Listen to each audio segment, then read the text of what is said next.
What they say. It's showtime. The red light's on. It's showtime. Hey, Lindsay. Jay, Uh, what day is it? I couldn't tell you. I could tell you it's not Tuesday because we didn't It's do a definitely not. show.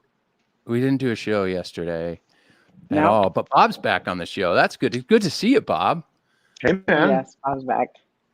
It's I fun love it when here. Bob's on the show. Maybe we should. I mean, I don't know why we did it on Wednesday. I can't remember why we did it on Wednesday, but what is going on here? Mm-hmm. Did you see somebody behind me? Somebody's stalking. What's going on there? I thought I did. Something's going. Mom? Is that you? Mom? Is that Mom? What are you doing, Is Mom? that I'm gonna go Mom? watch Taylor Primetime. She's going to watch Hey. Taylor Primetime. Wow.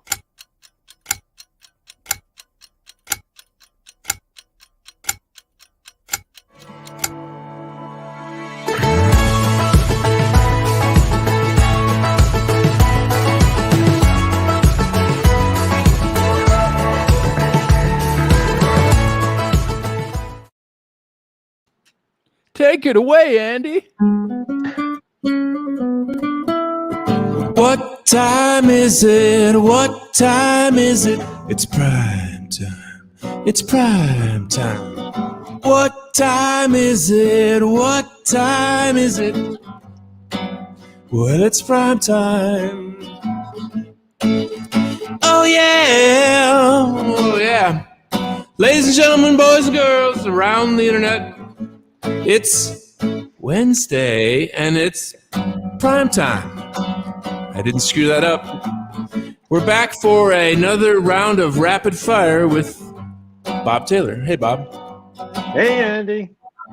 Hey, Lindsay. Hey, Lindsay. What's happening? Good to see Hey. you again. Hey. I'm glad we all showed up on the right day. Because tonight's show is a little bit different. We're broadcasting live from Jay's mom's pad on primetime. Woohoo. Jay's mom's pad. Yeah. My mom's Yeah. pad. We are. That's why my Exciting. backdrop is a little bit different. But we figured out, episode 49. Yes, bravo. We've done 49 Wow. things. We have survived 49 things. My mom has watched every single show. So we figured we would close season 2 and go to my mom's house and we'd have her on the show. So a little exciting note here. At the end of the show, you guys know how this show works, right? We chit chat up front real quick, and then we play a couple of games, have some segments. This week, we're going to go really quick into Bob's Q&A, which is going to be exciting. But at the end, we have a segment called Lindsay's Question. Lindsay has offered to allow my mother to ask the question tonight, which is going to be exciting because you know what? I know the question, and it's great. So we will do Ooh. Lindsay's questions. It's going to be Nancy's question. And we'll do 2 minutes of sports with my mom. Hey, Love we it. also have an amazing trivia question. Please stick around. This is a big one. The prize for tonight is a black Taylor stool, Taylor scents, and a care package. Ooh. Whoa. We're Ooh, going I out. Want, I want that. I want that one too. It's going to be good, but the question is hard. So be ready. Be ready. It's going to be really exciting. Bob Taylor, welcome back to the show. You're the Thank only you, Jay. guest that gets you get to come out. It's probably because it's called Taylor Primetime that you get to come whenever you want. So thank you so much for coming back. How have you been, Bob? I've been good. I'm up in Washington State in this little city of Bellingham in my hotel room with my oars behind me. Lindsay thought I got a boat and redecorated my house.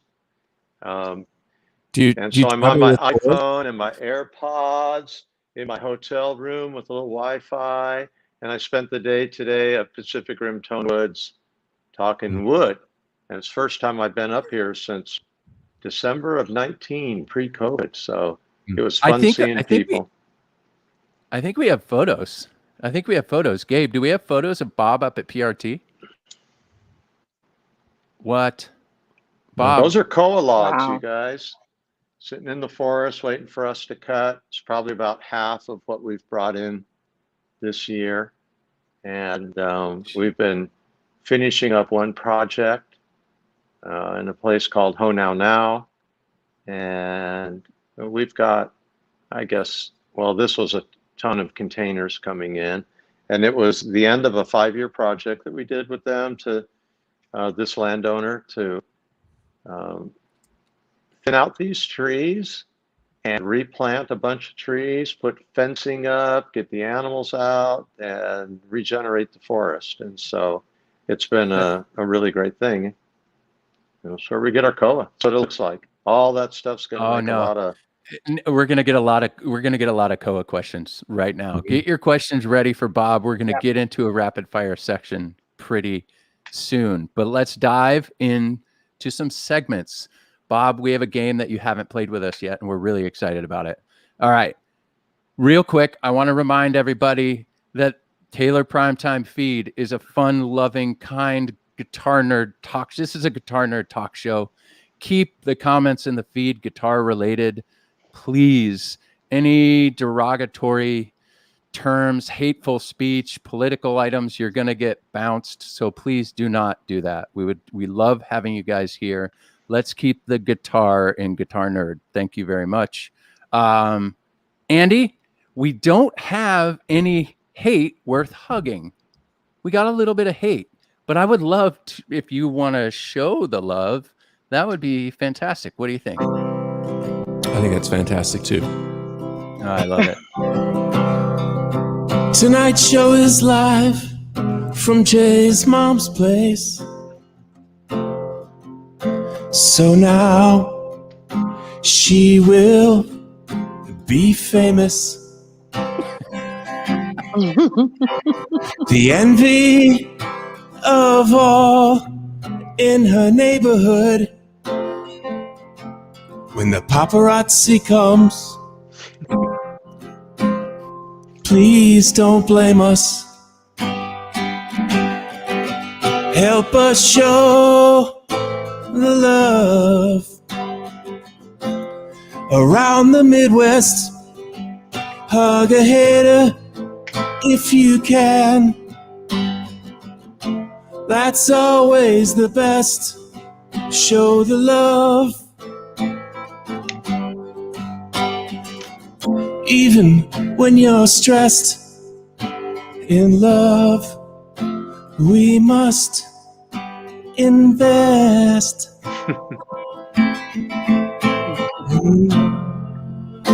We must invest in the Midwest. Woohoo. Oh, man. We're going on break after this episode, and I'm going to miss this weekly. Don't worry. We'll be back. We have some exciting news. We'll be back soon. But, Andy, I love these songs on a weekly basis. When are we going to do a record? Yeah. Okay. Record. All right, Bob, let's get into it. You haven't been able to play the draft yet. The draft is a game just like any sporting draft, right? So the MLB draft or the NBA draft, but it's mostly music related. So our social manager gives us the draft. We don't know what it is before the show. We're going to find out what it is real quick. But beforehand, we do have a useless clip that Gabe's going to play, and then Andy's going to play another song.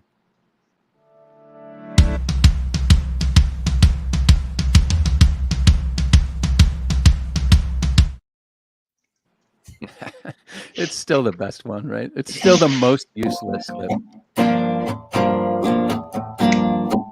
This primetime segment is called The Draft. Bob has never played it. He might just laugh. Matt Steele picks a topic. Then we draft away. It kills 5 minutes. It's called The Draft. Very nice. I asked Matt to keep it quick this time. So let's see if we keep it quick this time. We got to get right into that Q&A. I love these shows. All right. Gabriel, will you please show us tonight's topic? Draft your album of the year right now. What? Oh man. Can it be any album ever, or does it have to be this year? Let's go with any album ever to make this one good. How's that? Oh well, I mean that's a little. It's harder, but also easier. Is it easier, or do you want to do this year, I mean, Lindsay? yeah. I mean, Andy, how do you feel about that this year, Bob? I can't even answer that one for this year. I mean, I'm sorry, I'm the wrong guy for that. Okay, Lindsay, you and I will do this year. Bob and Andy, they can do whatever they want. How's that? You got I mean, realize there's how really no old I rules. am. Okay, We you make know what? up the rules as we go. We'll say ever, but it's gonna knock what we were gonna say out. I think it's what I had because originally thought. Mine's right now. It's right now. Okay. Okay. All right. Bob, what is your album of the year right now? What have you been listening to the most? Can't Buy a Thrill by Steely Dan. Okay. That's going way back. But that's from a good front to album. back. When you listen to that album, do you listen to individual songs, or do you listen to it in its entirety as a body of work? I listen to it from beginning to end, but then when I get to a couple songs that I want to get in on, I'll listen to it like 4 times in a row, and then I'll move on. And I play and I sing the guitar solos. I do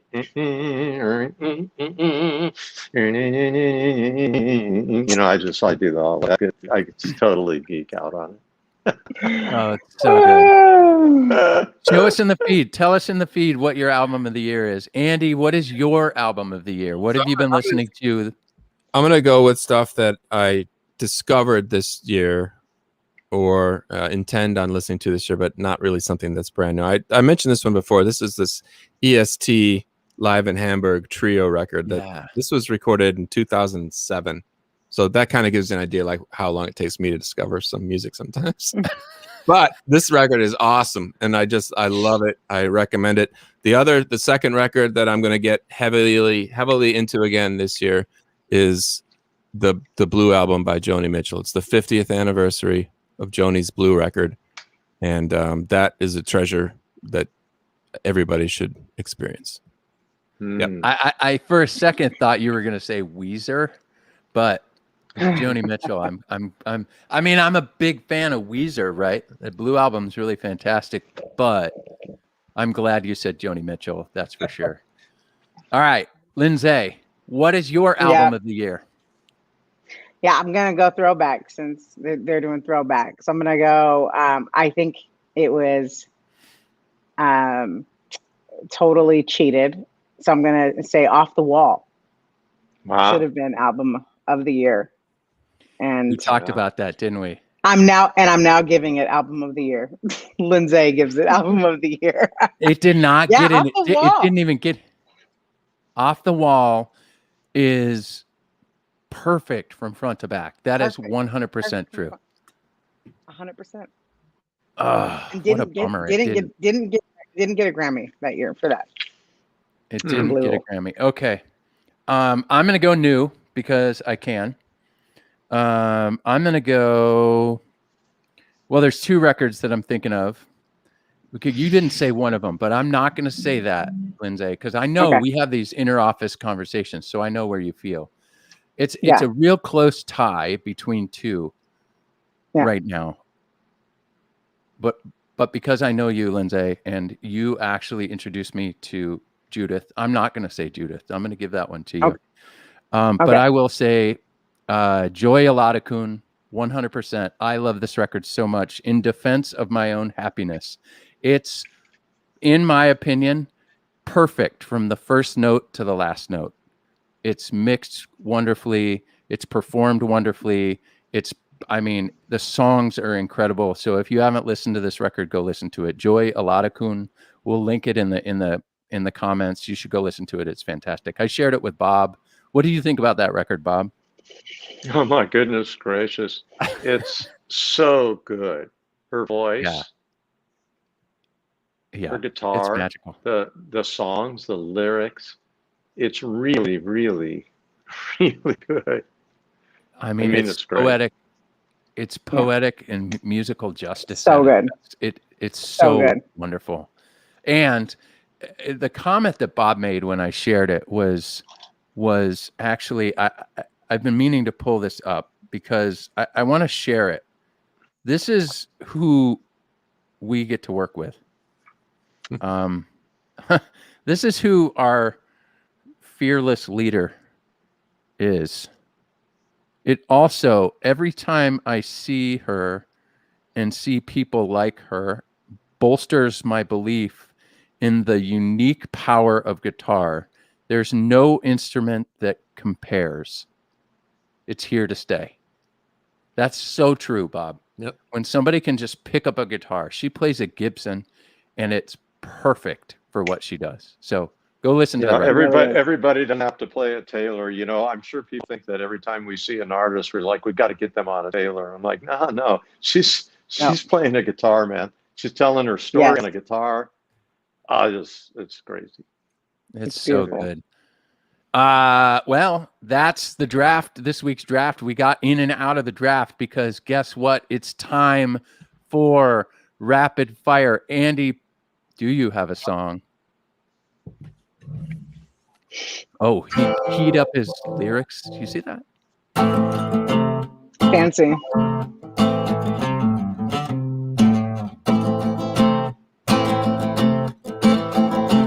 Rapid fire. Dang. Jigs and drills and drying times, lasers that cut on a dime, sawing mills, planting trees, eucalyptus, ash, and ebony on rapid fire. Rapid fire.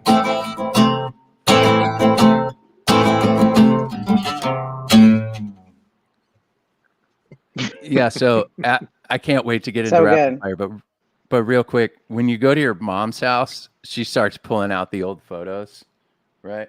She pulled out this picture of my senior picture. Doesn't it look like my name should be Lance? Lance. Like, hey, this is my son Lance. Like, unbelievable. This one, you saw this, right? It's so good. You look like a Brad. You actually look like a Brad. Like Chip. Brad, He Chip. does look like a Brad. She was like, I want Right? real pictures. So she had me go to a photographer and like made me pose. Like, look at this. I'm like, yeah, I'm in the Army. What? Man. But check this out. I was the cute one. Yeah. I'm the cute one of my brothers. So That's the Olin Mills. Wow. That's Olin Mills style right there, man. Olin Mills. I have a good And Olin then, Mills. I have a good Olin Mills picture. Yeah. A couple of them. Then you know, she always tried to put all of us together, and then there was this one moment where I'm giant all of a sudden.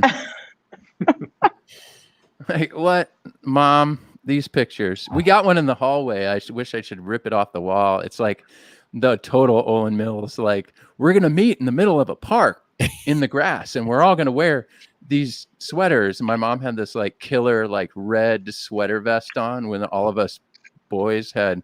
Oh boy. Anyway, Mom, we love you. Can't wait to have you on the rest of the show. I know you're watching. Anyway, all right, let's get into rapid fire. Gabe, you guys know the rules. Hit Bob up with any questions you want, guitar related, please. And let's do this. Go for it, Gabe. Yep. As I read guitar lessons, it struck me that many of the concepts of teamwork and leadership are the same. Cousin Phil Jackson. Oh, yeah. Yes. He brings up sports early. Bob, is that a coincidence? Well, it might be genetic. Actually, Phil's book, Sacred Hoops, I've read, and it's an incredible book. It really, really good book.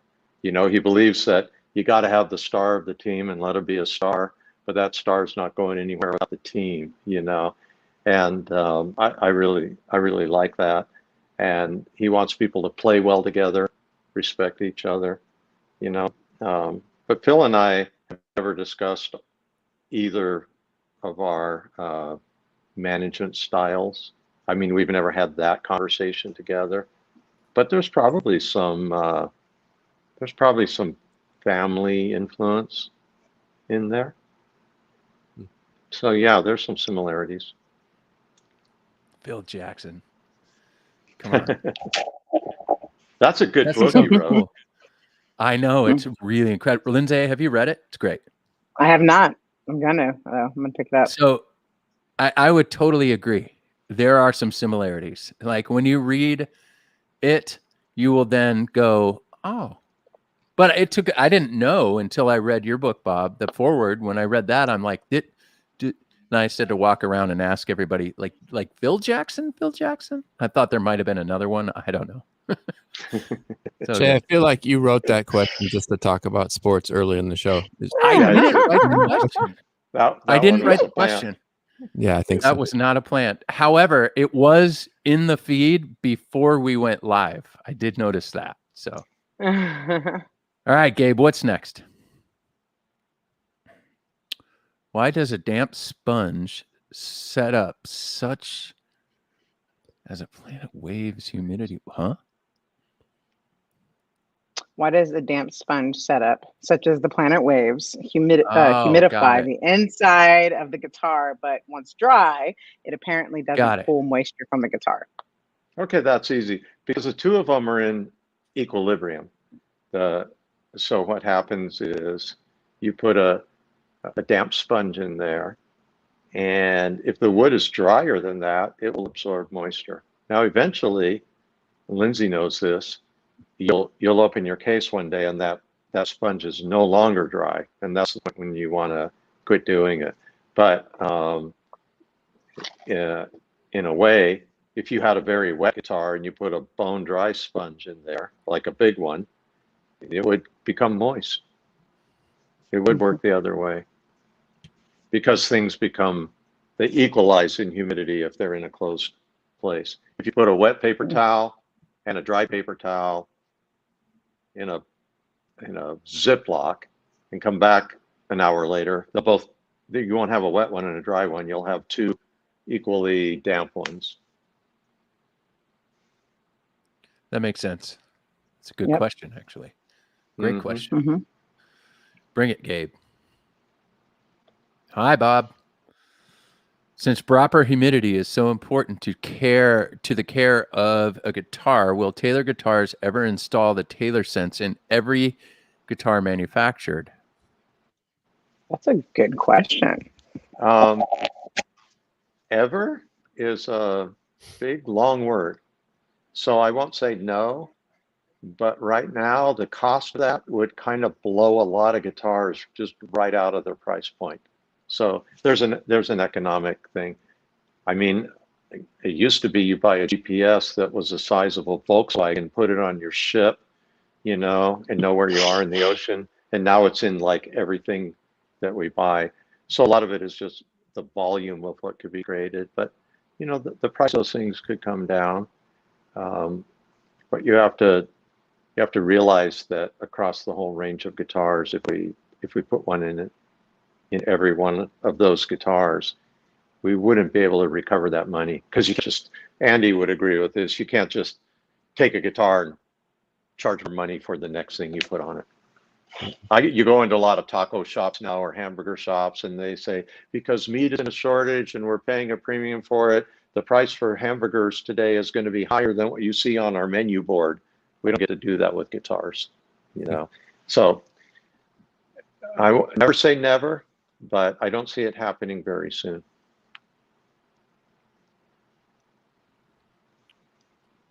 Scott says, any plans to bring back a 12-string 800 series guitar? If so, will it have an armrest? That's Andy's department. Andy's leading the way of what we're doing, Andy Powers. And we don't have a plan to do that, but I'll bet it'll find its way in there. Actually, I'll put out something. I wouldn't mind making an 855 like a limited edition again sometime. Ooh. And just doing something like that, make some. So that could be kind of fun. That's a Taylor guitar that got us on the map back in the early days, and it'd be fun to do that. We've put away our old jumbo molds, and so we're not doing that right now. But again, we never say never. You'll see that again sometime.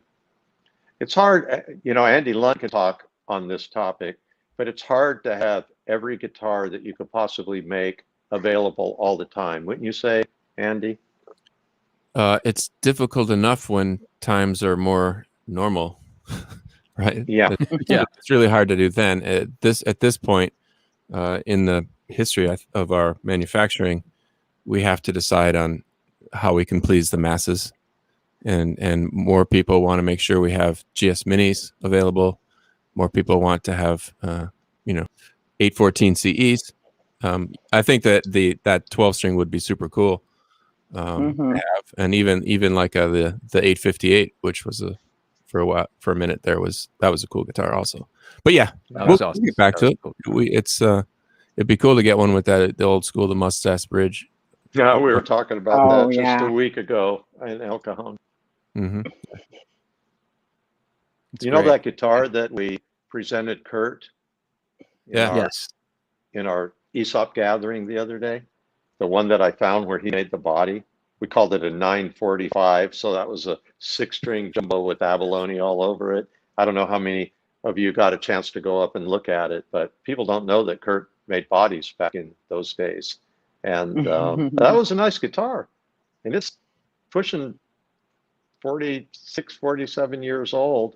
And it was beautiful. It had a mustache bridge, and me and Keith and a few others were like, hey, we need to make a guitar like that. And that's when we were discussing the 855 mustache bridge. That's what I do if I made the 855. Yeah, I loved it. It was cool. We should get some pictures of it and let the Mhm. folks out there see it. It was a beautiful guitar. Between that question and repair, like people always wanting like asking about that guitar, the 855, that one back, and the Cindy inlay. They love the Cindy inlay, Yeah. and we just put all the vintage Taylor stuff onto one guitar and have a limited run. That'd be great.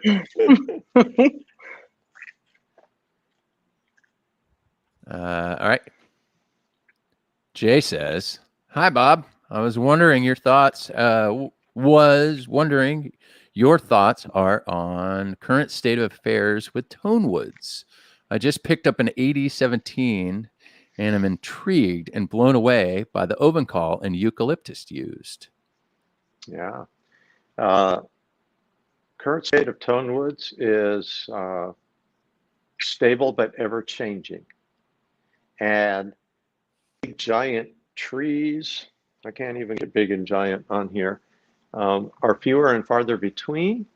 We're being very careful about the types of trees that we would source from certain parts of Africa, like ovencal. We had a lot of ovencal, and we used it during the COVID year on the American Dream guitar, the AD model that you talk about.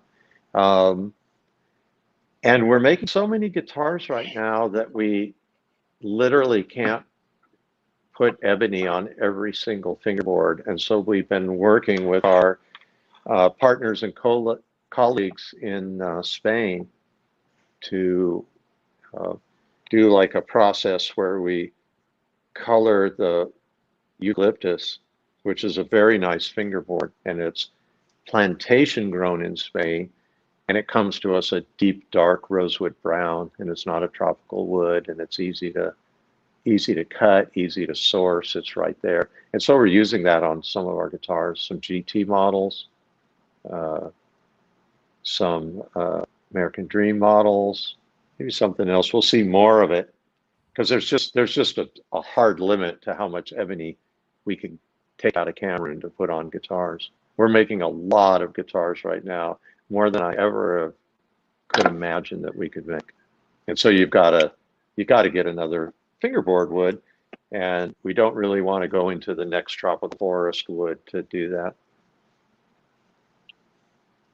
I was talking today about 4-piece tops, so fasten your seatbelt, because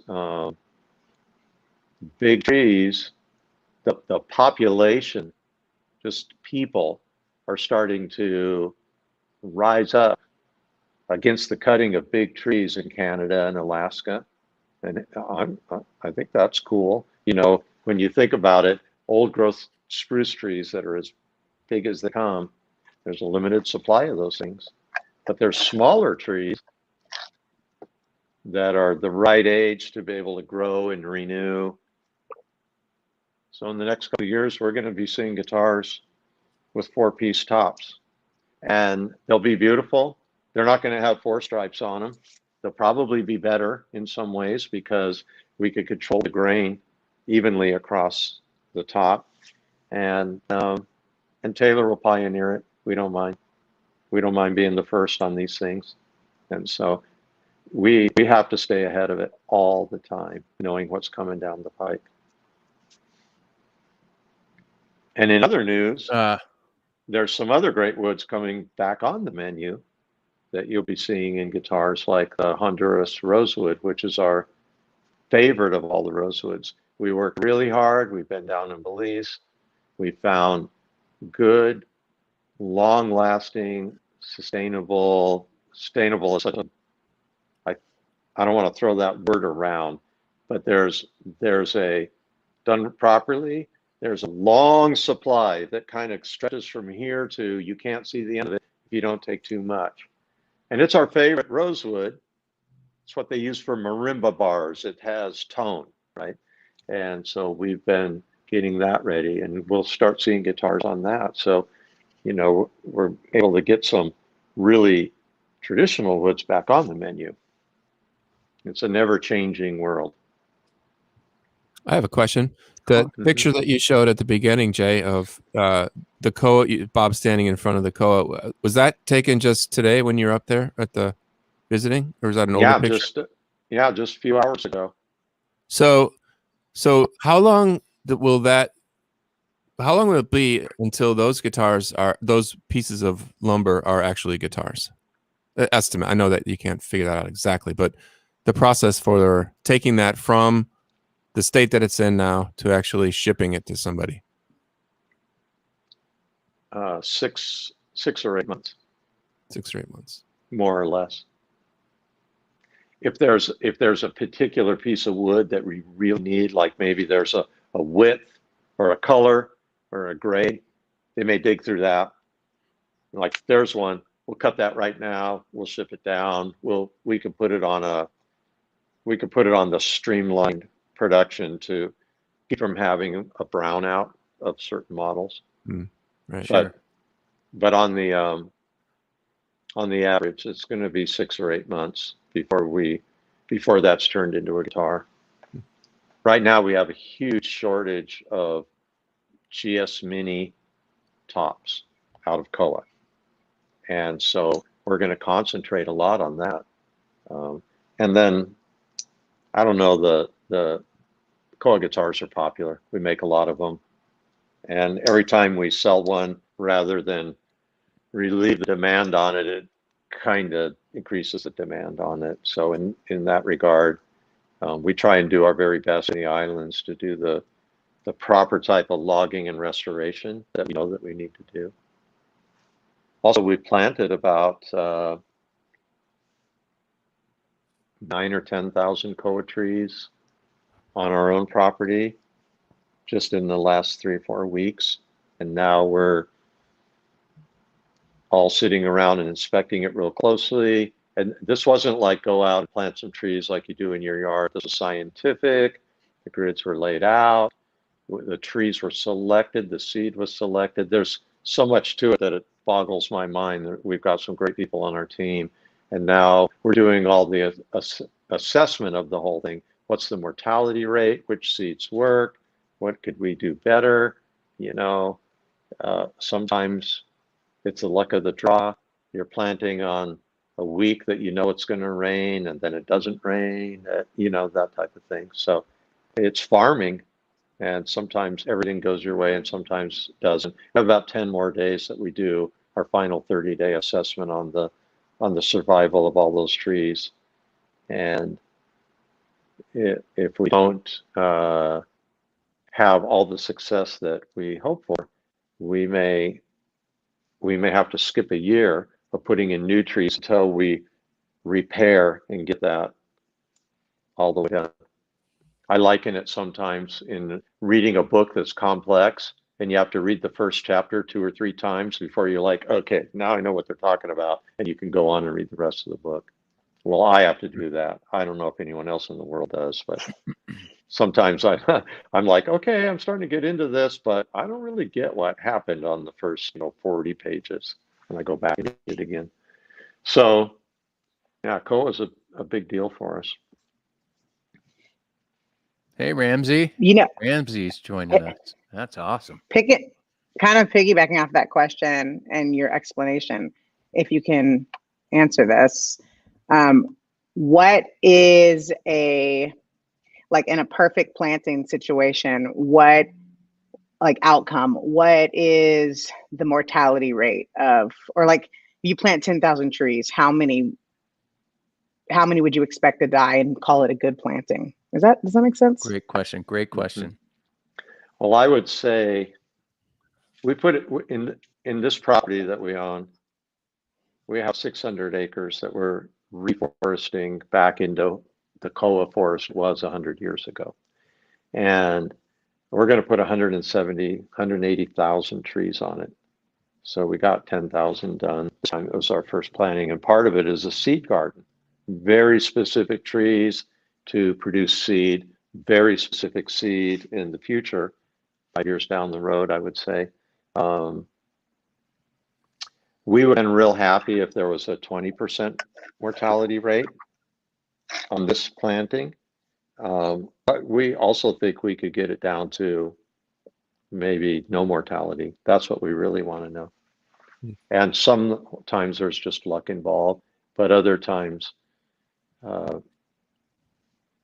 the mortality, you're going to have some mortality when you plant seeds. Some seeds won't grow into starts. Some starts will be little runts, and so maybe you don't want to plant them. So you kind of go and pick the hardiest stuff along the way. If we would have lost 15 or 20% of this first planting, we feel pretty good. If we lost 50 or 60%, we'd be back to the drawing board going, okay, lessons learned.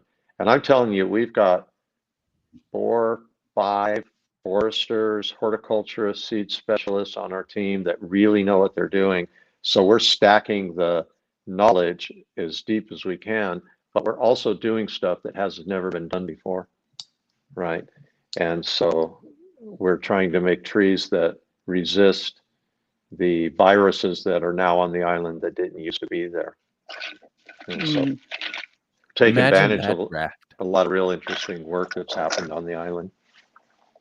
Imagine that draft. Bob and his team have a bunch of horticulturists like lined up, and they're like, I'll take that one and I'll take that one. They have this readout of their history and all the science. It's so great. It's, for those of you who are joining us late, this is a rapid fire live Q&A with Bob Taylor. We're going to post your questions in the feed, and producer Gabriel will put them on the screen, and Bob will answer them. All right, let's keep going. And by the way, I'll make a comment. When it comes to knowing about how to grow a forest, when I get together with this team, I'm the runt of the litter for sure. You know, I'm just following them, you know, and learning a lot. So when I explain it, people here might go, wow, Bob knows a lot about that. And it's like, not enough to do it, just enough to be involved. That's you ever great. play music with people who are way better than you? And you're like, this is fun playing with these people. They make me better, you know. It's kind of how I feel. Hunter, speaking of wood, Bob, do you have any special secret stocked wood? Hoo-hoo. If so, what is your favorite or most special? That's a great question. We don't have any secret. We don't have any secret wood. There's no secrets on wood. We know every kind of wood there is in the world. There's no country we haven't discovered yet. There's no forest we don't know about. We're not sailing the 7 seas and landing on an island that's never been seen. We have GPS location of every tree that grows on Earth. We know about it. We know about the countries. But we do have some interesting wood squirreled away. And I told you about one of them, which is bringing Honduras rosewood back on the menu. It's been off the menu for most of my guitar building life, actually. Wow. And yeah, so it's coming back on the menu, and we're pretty excited about that. It's one of my favorites. But I'm more and more and more thrilled and impressed with the humble woods, what we would call the humble woods, you know, the walnuts and the ashes and that kind of thing, because I think it's appropriate for the times. That's Yeah. great. You know that little saying that, you know, people will say, like, what's the best camera? And the answer is the one you have with you, you know. Right. We're living in a time where it's like, what's the best tone with? One that you can make a guitar with, you know. Just in case the person was asking this, do you personally have like wood set aside, like some pieces, your favorite wood set aside for like a project you want to do or a guitar you want to build? I had a piece of Brazilian rosewood from the American Dream days that I saved and saved and saved and saved. I was going to make my guitar with it, and I saved it and saved it. Then one day I walked through the finished department that was years ago, and I looked at a guitar that was being made to go out to a dealer, and I go, that's my piece of Brazilian rosewood. It was one of the worst days of my life. It's the only piece of wood I ever saved. Oh my goodness. And I had it sequestered away, and the next thing you know, it was in a case being shipped out. How did that happen? Did you buy it from the dealer? No, so it was ruined for me. I didn't. That is saving such a that piece of wood. sad and funny story. It's sad. The things I've given up for this company. Imagine saying, like, who figured that out? Like, I'm like, what do you say to Bob? Do you say, oops? Like, what do you say? What? Well, the guy who made it made a killer rum cake, and he brought me a rum cake the next day to say I'm sorry. And it was good rum cake. Oh man. You just gotta laugh at that point. But I was bummed. It was like my dog died that day. That's the last piece of wood that I've been saving. That's incredible. Wow. That is incredible. Well, oops. Yeah. Oops. There you go, Hunter. Good question. All right. Yeah. Who's next? Hi, Bob. I'm a left-handed player and come across a slim selection of guitars for us. Any chance you will have a wider selection of colors, body styles, and pickups specifically for lefties? As I understand it, we make every model that we make is left-handed, except for the Builder's Edition with the contoured cutaway. Andy, or Lindsay, can you ground truth that statement for me? I can speak on that. That is true. What you just said. We get almost 99% of our guitars are available left-handed. The Builder's Edition has the special contour cutaway, which we have not tooled up for.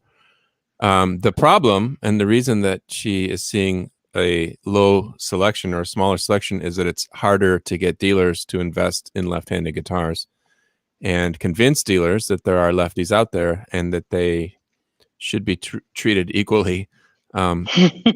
It's a right-handed guitar world. That's definitely has been established, but there's no extra charge for any left-handed guitar we build. So if you don't really see one that you like in a store, find a right-handed guitar that you like, and then place an order, and we'll get one built for you. Yeah, that's great. That's true. Yep. You know what? In that note, we should bring Sharpie back real quick to do his lefty plug. He's off making beer right now. All right, never mind. Okay, give us another one, Gabe. Will the Dreadnought return to Taylor? Dun dun dun. Most likely not. The 17 body, the Grand Pacific, is where we want to go, and I'll tell you why. as we developed our own style, we felt it was important for Taylor to continue to go down the road of having body shapes that are our unique shapes. And this is one reason why we redid the Dreadnought in Elkhorn guitars with the Grand Pacific, and one reason why we made the 18 the Grand Orchestra model and took our sort of 855 jumbo off. Because when we started, we were making guitars in sort of the form of Gibson and Martin. And we feel now, after a half a century of building guitars, that it's good for us to have our shapes and not make guitars that were obviously invented by other people, right? So we literally don't want to step on Martin's toes when we don't make a Dreadnought like that. And I think that that's an honorable way to look at it. You guys have any feelings on it? I agree with you. I just had a little story I was going to relate. Jay, you know that I'm in the Northwoods these days, right? Where are you, Andy? Well, I'm in the Northwoods, and I don't know anybody up here. So I went to an open mic night on Monday night, and just to try to get to play, because I haven't played a show for over a year, just to stretch out a little bit, play, and this tiny little dive bar that I went to that holds about 20 people, and I walk in, and the guy is playing a 517 Builder's Edition, like your favorite guitar. And it sounded great. It sounded so nice in the little room and through the PA, and he was just bashing out his country tunes, and I was just like, look at that up here. So it's going to take some time, I think, for people to adopt a different shape. It always does, right? But that shape works, and I agree with Bob. I think having our own shapes is really important at this point. Mm-hmm. I totally agree. Absolutely. That Grand Pacific shape was, in my opinion, a real game changer for Taylor. I think it did bring that more familiar sound to people, right? Mm-hmm. We've heard Bob talk about it before, sound, tone, those words, very subjective. What sounds good? Look, again, we all had 4 different records of the year, right? I mean, we all are listening to different things. We may like those things, but and to echo what Bob said, I mean, let's be real. Bill Collings made a heck of a Dreadnought, and Collings makes a heck of a Dreadnought. Martin makes good Dreadnought. Makes the Dreadnought. I mean, right. They made a movie about it, right? I mean, right. I mean, there's a thing there that they have, and I think that the GP gives us that ability to stand on our own. And I think really the GP, and echoing that, I think the GP like ushered a whole new tone profile in for Taylor. That even when we were doing the Dreadnought, it didn't have, and so. Yeah, I'm excited. I love that. That, and now the Grand Feeder being one of my favorite shapes. Like, I think these new shapes that Andy and Andy's designing and the team's putting out there are just incredible. And I think they're gonna hopefully inspire a lot of people to create different styles and different sounds and play differently on records and play differently, on the songs they're writing. So I'm all for it. On that, but I think on that topic where Bob, you're like talking about, not stepping on Martin's toes. There's no reason to, or Gibson. Someone had a question in the feed, and I'm sure Gabe had it, but just in case he didn't, I think it was Timothy. He said, for people who might be running their own business, may I ask, how do you keep a good relationship with your competitors yet still have an edge to your product? Well, that's a great question. We're very collegiate with our competitors. We tell, people go like, which guitar in your line, should I get if I love a D28? And I'm like, a Martin D28, that's what you should get. It's kind of like when people are in, every step you get away from the border, the Mexican food is a little bit less Mexican, and we live in San Diego, we're real close.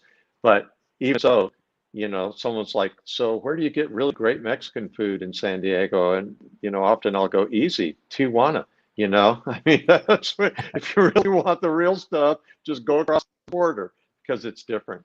And same thing. And when I listen to Joyce sing and she's playing that Gibson, that's a Gibson sound. You can hear it. And, when Ron Block with Alison Krauss, is playing his D18, you can hear that on a recording. Absolutely. It's like, and a lot of people think, well, if you could make that sound, you would make that sound, Bob. And I'm like, no, that's not the sound we want to make. They've got it covered. They got you covered. You want that sound, they got you covered. So I feel like with the Grand Pacific, Andy took the portions of old vintage sound that he remembers from old records, and he took out the things that he didn't really appreciate about that sound, and made the guitar that he wanted to make. And I agreed with him. And then there's also just what I was touching on, because it's not all about sound. It is, but it isn't. But the whole idea of trade dress, we have our own bridge shape, our own pickguard, our own inlays, our own peghead crown, our own body shapes. Our trade dress is uniquely Taylor. And I'm telling you what, it's really hard to put, I'd say it's really hard to put a pencil on a piece of paper and draw an electric guitar and it not be a Strat or a Telly or a Les Paul. Like, what is there left? And it wasn't easy for Taylor to make our own shapes. That Grand Auditorium that put us on the map. An 814 CE, a 514 CE that built this company. Now I walk through a trade show, especially you can go to the Shanghai Music Fair. Andy will tell you this. You go down a booth and your reaction is, oh, I didn't know we had a guitar in this person's booth. And it's like, well, it's not a Taylor. I think the Grand Auditorium, if the Martin Dreadnought is the most copied guitar out there, the Grand Auditorium is the second most and maybe is becoming equal to that out in the world. You just see Totally that shape being copied. And I that's kind of flattering, but me and Chris Martin both feel like design your own shape, guys, And so anyway. There was a good question. We get these questions all the time about other instruments, but there was another question in the feed that said, what about a Taylor banjo? And well, Deering has that. Deering makes great banjos. They have that covered in Lemon Grove, California, which is actually about less than a half a mile from my house, which is also exciting. My Greg's one of my dearest friends, and we've been making guitars and instruments together and tools together since I was in high school. And we'd go camping together. And his daughter Jamie's the new CEO and doing it. We're not making a banjo. I'm not doing that. It's never going to happen. That's never going to happen unless everyone else who's living now is dead and somebody else makes those decisions. But Deering does have that covered and they're passionate about it. And yeah, I wouldn't want to do that. I wouldn't want to do it for multiple reasons. They're really good. Yeah. So, all right. We went on a tangent there. That was great. Philip, are you seeing the effects of climate change on the availability of tone woods? That's a great question. Ooh. No, we're not seeing the effect of climate change on the availability of tone woods. We're seeing the effect of population growth on the availability of tone woods. We fear climate change on the availability of tone woods. So we could do a lot to preserve a wood, use more of a wood, be sustainable.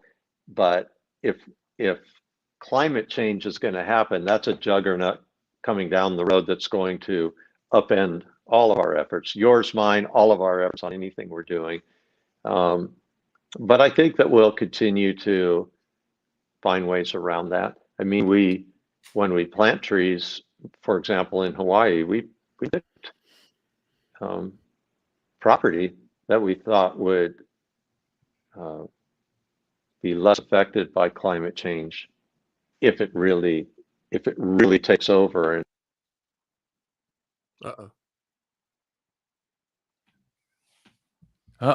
Must be a budget This hotel.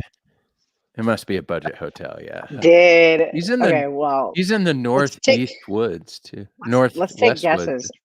What happened? Phone died? Yeah, phone died. Connection. I think those are the only two options. I think you should put it in the feed real quick, everyone. You should put it in the feed. He's got to come back on, right? Because my mom's got some questions for him. Right. But out of battery. Out of battery. No, Bob. Nope. He's coming back right here. See. Okay. He just had to. He's back. The screen's maybe I think just bombed out. It was just gone.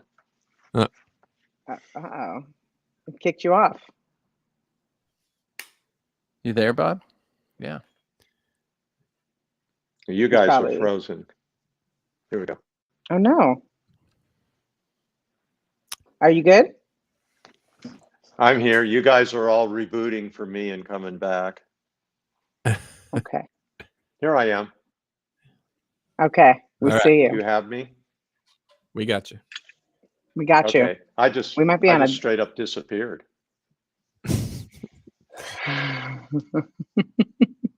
It happens. We had people taking their best guess on what happened. Was it a battery or was it you got kicked off? Bad internet. It was just no, it wasn't battery. I'm plugged in. I have plenty of battery. I have full Wi-Fi. My phone just it just quit. But I'm here. All right. Okay. So there we go. Andy just refreshed. So yeah, I think the population change.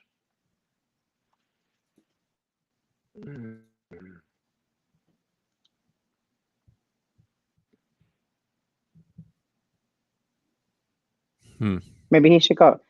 I wonder if he should go 5G if he's on Wi-Fi. Maybe he's on 5G. He'll come back. Or he should. Yeah. I'm changing. It's a low budget show. If you're new to this, this is normal. Okay. I had to change. I'm here. Bob's here. Am I back?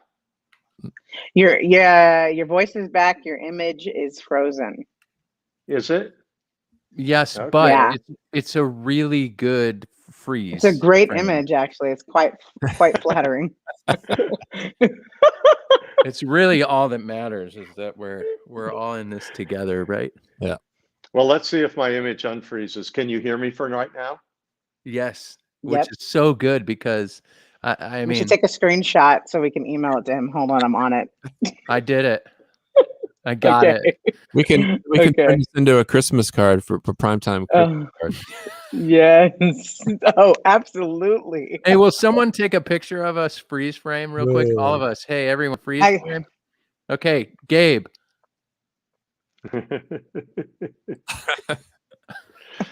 Okay, right, maybe I'll come back in. When I checked into this hotel, I asked them specifically to put me in a room that had the best Wi-Fi, and they did it, and they tried. So they did it. Here, we'll remove you, and then we'll remove you and bring you back. Hold on. All right. That was He's great. still stuck down there too. You see it? Uh-huh. How's that? Well, now you're just you sound good. You sound great. You sound great. Your picture's gone, but you sound great. It's funny because on my camera, I'm full motion. I mean, I could see myself move, but you guys can't. I think you're moving now a little bit. Okay, well, let me answer the question. Where were we on that? We were talking about climate change, and I think it's population change that has a bigger effect. We have 7 billion people all competing for fuel and fiber, and more trees are being cut. Wow. Love it. Yep. Jay maybe needs to double Jay. Hey Jay, maybe need to double the budget up to $10. Mhm. Yep. Okay. We get 17 extra bucks next season, so it's gonna go crazy. Email the Yeah. frozen still to primetime@taylorguitars.com. Yes, please do that. All right, let's get a few more questions for Bob, and then we'll bring my mom in for some good questions. Yeah. Bob, how do you feel? What do you feel will be your lasting legacy? This is a legacy question. The Taylor guitar or your work in the forest will say.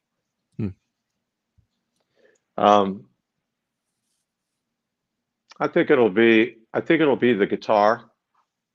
I think that there will be some people that will know about the work in the forest, but those will be the super enthusiasts, the ones that pay enough attention to know that.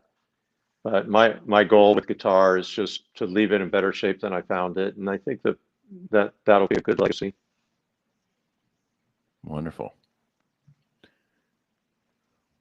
David, Bob, do you anticipate consolidation in the guitar industry moving forward, potentially eliminating a number of mid-sized guitar manufacturers?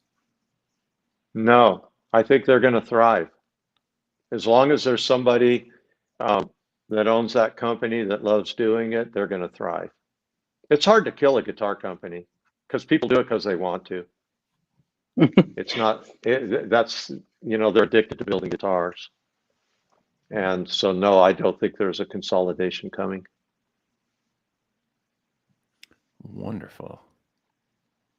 Next question, please. At Taylor Guitars, Bob, question for Bob. Why isn't there a standard USA wood grading system? Luthiers say AAA top, etc., but that is visual. How about, Bob, what are we going to do here? Is there ever going to be a standard grading system? There's work being done on that right now. Pacific Rim Tonewoods has been working a lot on being able to grade tops. They're years and years into this deep research, and we can actually pick pieces of spruce that sound better and pieces of spruce that you can make a common guitar, a more special guitar, classical guitar. So yeah, I think that there will be something like that, but it's all very subjective, and that actually puts something real on it. But most guitars are made by somebody holding up a piece of wood, a guitar builder, bending it, tapping it. And we do say AAA for things that are visual, but when someone's really grading wood, like if I were grading tops, it's a combination between how that piece of wood feels, how heavy it is, how stiff it is, and what it looks like. So sometimes we have a beautiful piece of wood on a less expensive guitar and a less beautiful piece on a more expensive guitar, simply because of the tone it can produce.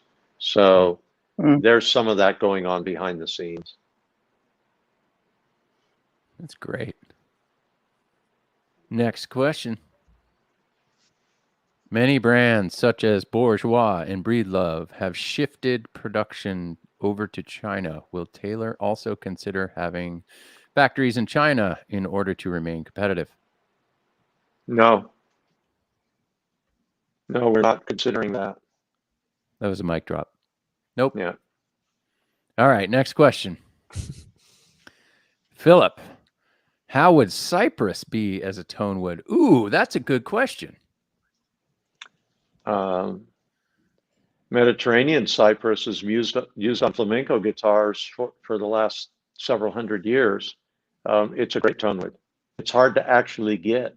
You'd think that that's a wood that you could get. It'd be easier to get rosewood, but cypress makes a great guitar.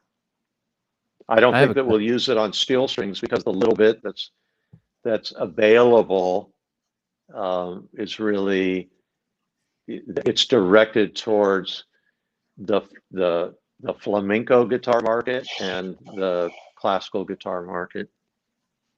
Mhm. I have a question. Yeah. Am I out of focus? I'm out of focus. Yeah. You're. There, I'm not out There you of focus go. anymore. I fixed me.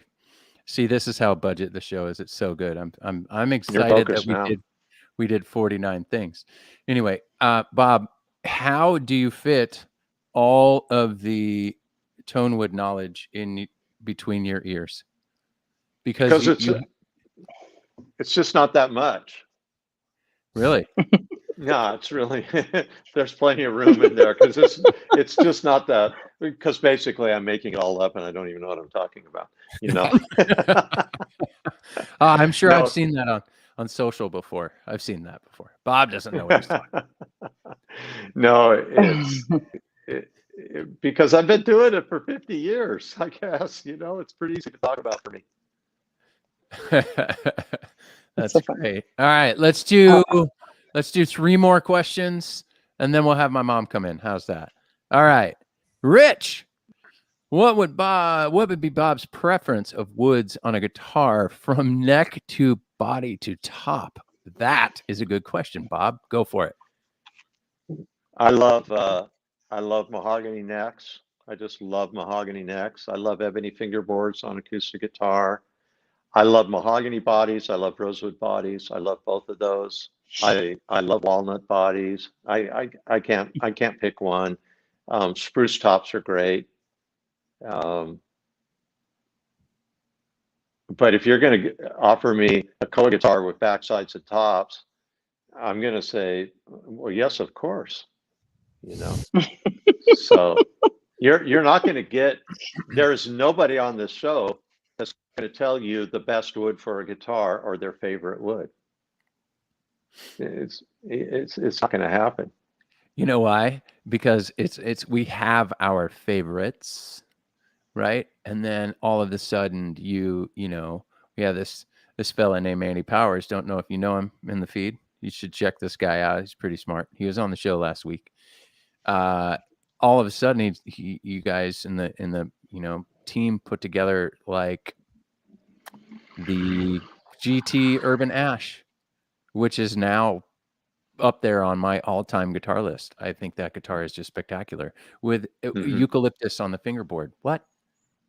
I saw one the other day that was so stinking beautiful that I didn't want to hand it over to the artist because it was so good. I kind of wanted to go I got to take this one back and buy it because this one is beautiful. I mean, it's spectacular. It's so good. All right. Yeah. And Andy will tell you this story. I'll just drop this in. The reason that you see cypress in guitars is because 350 years ago in Spain, they went out in the backyard and cut down a cypress tree because that was you know, they weren't getting rosewood from India in Spain. It wasn't coming there. They made their guitar out of cypress and pine. You use what you have.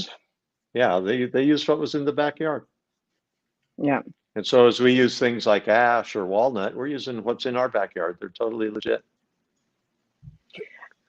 On that, there's a question in the feed. I don't know if it's coming up, so I just want to ask it because I don't know when the last time us or other manufacturers have raised their prices on guitars. But this question says, with the price of wood increasing, do you foresee it affecting sell prices on guitars? That's from Double E Engelman. Yes, I see it affecting the price of guitars. Our costs are going up a lot, not just on wood, but kind of everything. Finished materials. Yeah. Some of the hardest things out there are things that have resin in them, like our finish or the plastics or, you know, different things like that. You know, foam to put inside of a case. All those things are going up. I got the best text message from Rich Casciato. If you guys have been the part of this ride, you saw Rich Casciato on the show, and he says, Do you need a replacement for Bob when you fell off? We should have we should have a backup. We need to standby, always in the waiting room, just chilling in the green room, chilling. Like a pinch hitter, just in case. We'd be Mhm. like, you know what, Bob? That question was all right, that answer. Rich, what do you think? Book. Next season, I think we just need to be able to kick people out. Or maybe we could Exactly. have Rich on with just the video of him, since mine's frozen. And it could just be my voice coming through. Your you voice. mute him, and he could just try and mouth along with me in real time, dynamically. That's like the Taylor version of that game where you stick your arms behind, like your arms are like this, and then you have someone behind you doing that. Yeah, we should do that. I like this. I like it. Yeah. Let's get wild with this show. All right. That's what I say. 2 more questions? 1 more question? 2 more questions, and then my mom will come in. All right. What do we got here? What do we got? Timothy, is there a tool that Taylor Factory invented that was game changing? Or yes, for us, it's the way we bend our sides, our side benders. It's game changing. You put them in, you push a button, they bend sides, they don't break the sides. It's a game changer. We get perfect sides. You could train somebody how to do it. They don't have to be the most skilled person. We wouldn't be able to make the amount of guitars that we make right now without our side benders. Factories ask us if we would make them for them. And I'm like, what do you say? I go, we can't even make the tools that we're waiting in line. We're back ordered on our own tools. We can't make them for you. I remember. I mean, how hard it was to make the cutaway for the Builder's Edition guitars, or watching the tools being built for the 816, the Builder's Edition, or with the Soundport cutaway tooling. I mean, it's incredible. We get to witness this stuff. We're trying to bring you guys along with us on this low budget show. All right, we got another question coming. Maybe. Gabe got kicked off. I'm just kidding. I don't know. Did Gabe get kicked off? I don't know. Did he? I was joking, but he I wish didn't somebody get else would get kicked off. I know somebody should get kicked off. Oh, there we go. Yeah. The customer makes the final choice. How do you feel about your customers? I love my customers with their constant breathing in and out. No. Come on, Mom. Mom's coming listen, our favorite people are customers who get guitars and write us letters and show us their songs and play the guitar, buy our stuff. We feel that the customers are they're partnered with us. And I think that we appreciate each other. I love that our customers appreciate we make good guitars, and I love that we appreciate that customers buy them, and more importantly, play music with them.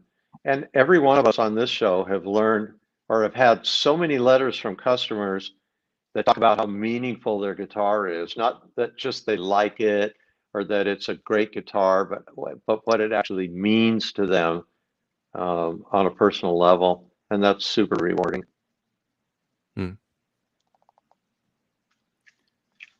Bob, you're the best. We love having you on the show. Ending the second season like this has been spectacular, even from your rowboat hotel room that you're in. I feel like at one point when you fell off, there were little mice that were like rowing the internet connection with that. But anyway, all right, Andy, you know what time it is. Yeah. We're going to go right into Lindsay's question, but it's not Lindsay's question. It's Nancy's question. Ladies and gentlemen, this is my mother. She is the reason I'm here. You're here. So, say hi, Mom.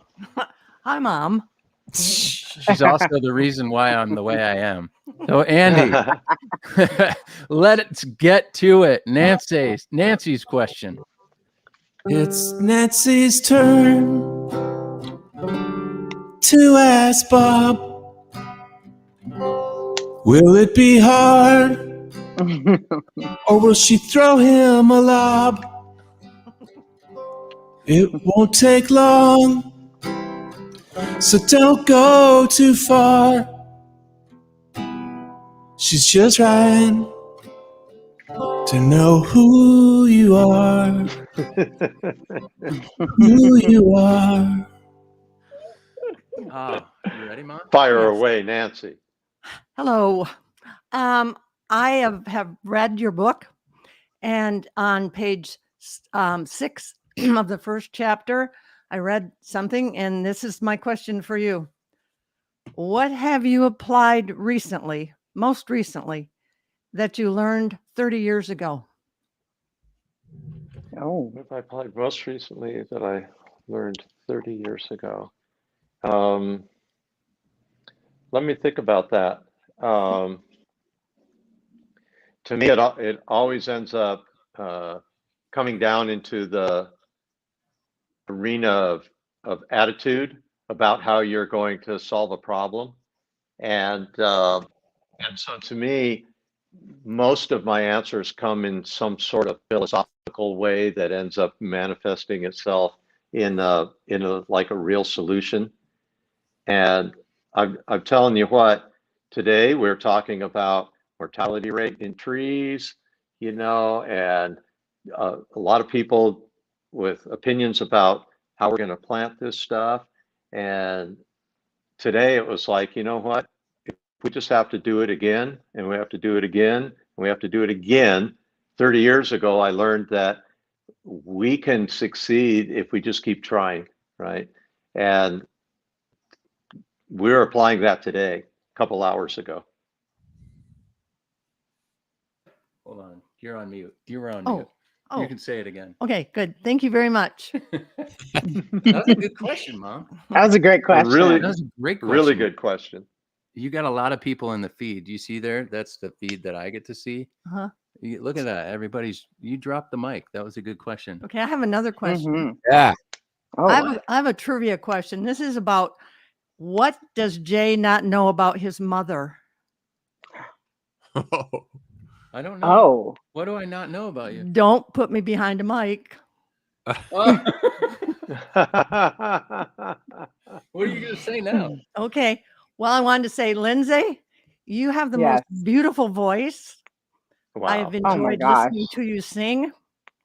And Andy Lunn, I just love your songs. Every time you do a new one, every time you do an old one, they're wonderful.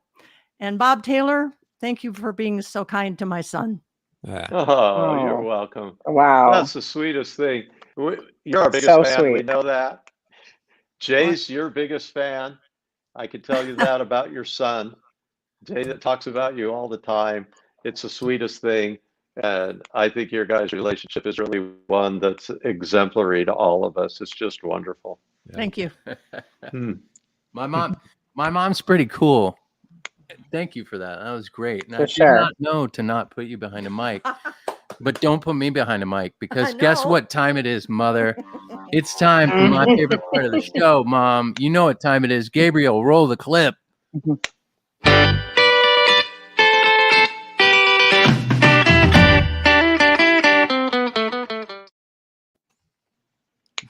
Andy?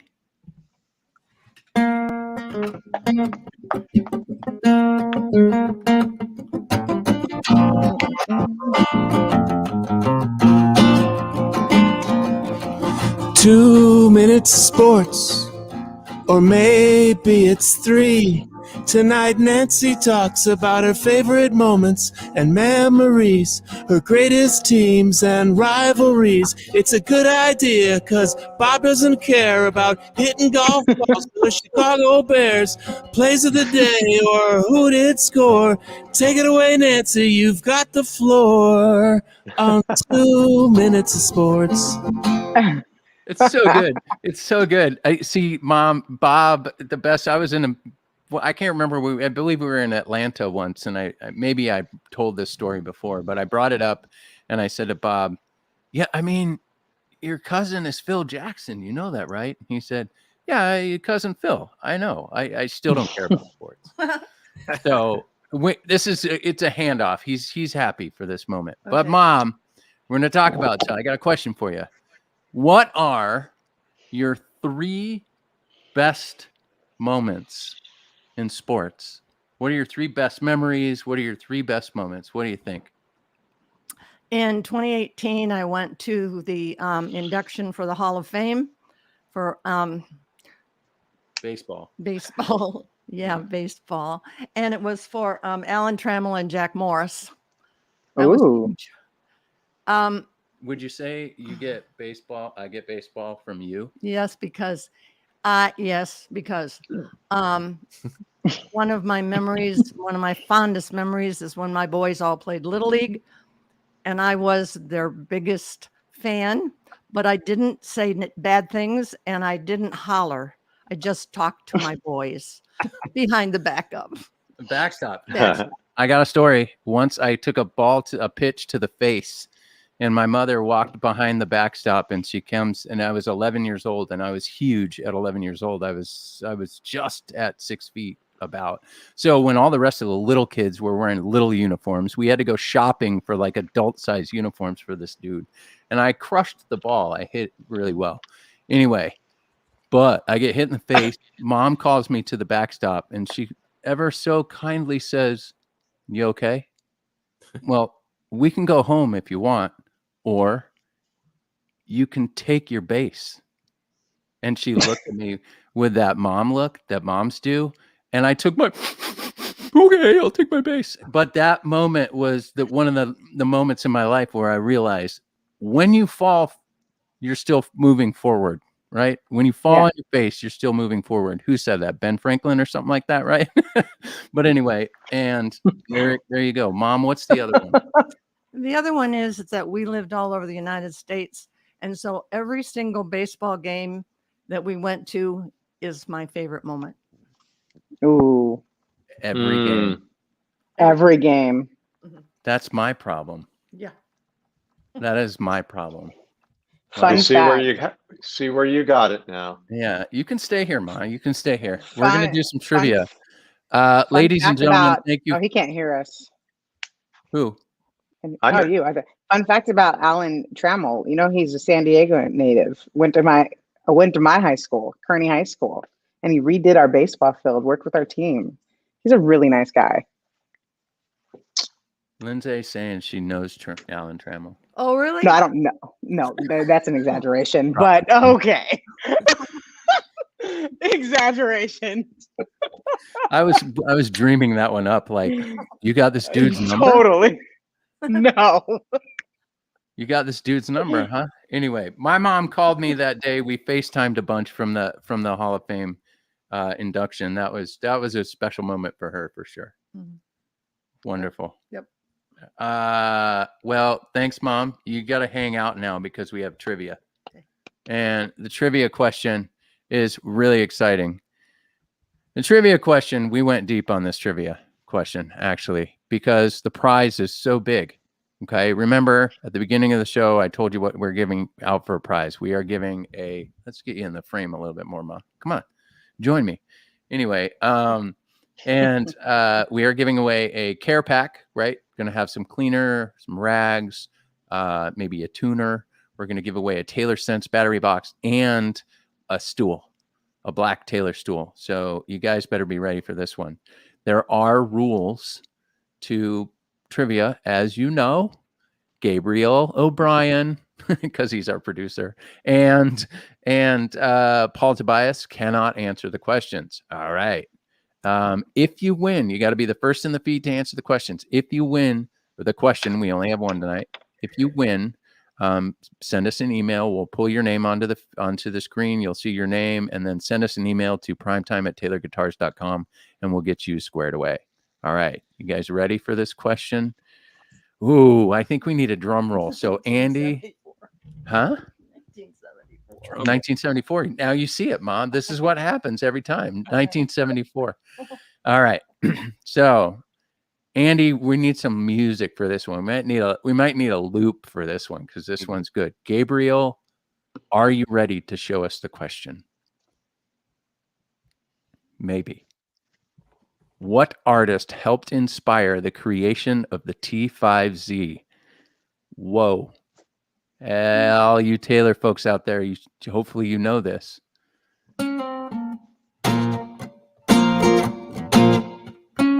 ZZ Top. Most days it don't matter What? how much useless What? stuff you know. Right. Here Sambo. on a prime time part of the show. Hey Sambo, you got it. You won trivia. Trivia. Wow. You Wow. got a rare package from Jay. Trivia. That was Amazing. awesome. Sambo. Again. Why? How did he know that so fast? I mean, did we mention that recently? I don't know if we mentioned that recently. I didn't even know that at all until tonight. I had no idea. I've never heard that. So here's He's the been deal. paying We attention. sent, Bob can elaborate on this, but from what I know, we sent Prince a T5 and it was a little bit too big for him. So he wanted Like a little a bit lot more too big. compact version. Yeah. Prince was a very compact person. And a T5 was just too big on him. It looked ridiculous. So he asked for a smaller one and we made that one. And it's like, bingo. The T5's out of it. Well, Sambo, you must read Wood and Steel or stuff that Jim Curlin writes, because Jim definitely wrote that question. Right. We're trying to find a deep one. That was just fantastic. Really well done. Excellent, excellent, excellent. Well, everybody, it's late where I'm at, and in the North Woods, it's late. Mom, thank you for coming on the show, birthing such a huge music nerd. Guitar birthing, yeah, lover of guitar and baseball. Thank you for that. Thank you for hanging out with us. Bob, it's always great to see you. Thank you for hanging out with us. I know you're in the woods as well. Andy, I hope the North Woods is treating you well. Lindsay, your backdrop is so good. I'm inspired to do a season 3. We're doing it. Maybe we should add a little bit more budget than $17. The mood lighting. Yeah. We'll add some mood lighting. I'm really excited about that. Ladies and gentlemen, we like are it. taking a break. Our next show will be episode 1 of season 3, which will be episode 50. Episode 50, we did 50 things. You're going to hear that come out of my mouth. I guarantee it. Thank you guys so much for hanging out with us every single week. We are grateful for you. The time is always, we understand taking time out of your week like this it's a thing. Time is real. We love you for it. Thank you so much. Andy, take it away. We will see you guys back on August 3rd. What was it? What was it? It was prime time. It was prime time. What the heck was it? Well, it was prime time. Episode 49. Live from Nancy's pad. Rapid fire with Bob Taylor. Yeah, it's always so rad. He planted 10,000 koa trees. 4 peace tops are on the way. He stashed a piece of Brazilian, but somehow it got sold away. Nancy's boys, they played Little League. She said, you can take your base. She FaceTimed from the Hall of Fame. Every game was her favorite place. Things you learn on prime time. You learned it on a Wednesday. Usually it's Tuesday. On prime time. Good night, everybody. Thank you, Nancy. Thank you, Bob. Good night, everybody. It was a great pleasure. A lot of fun. Happy summer. Have a good summer, everybody. Bye-bye, everybody. Bye, everybody.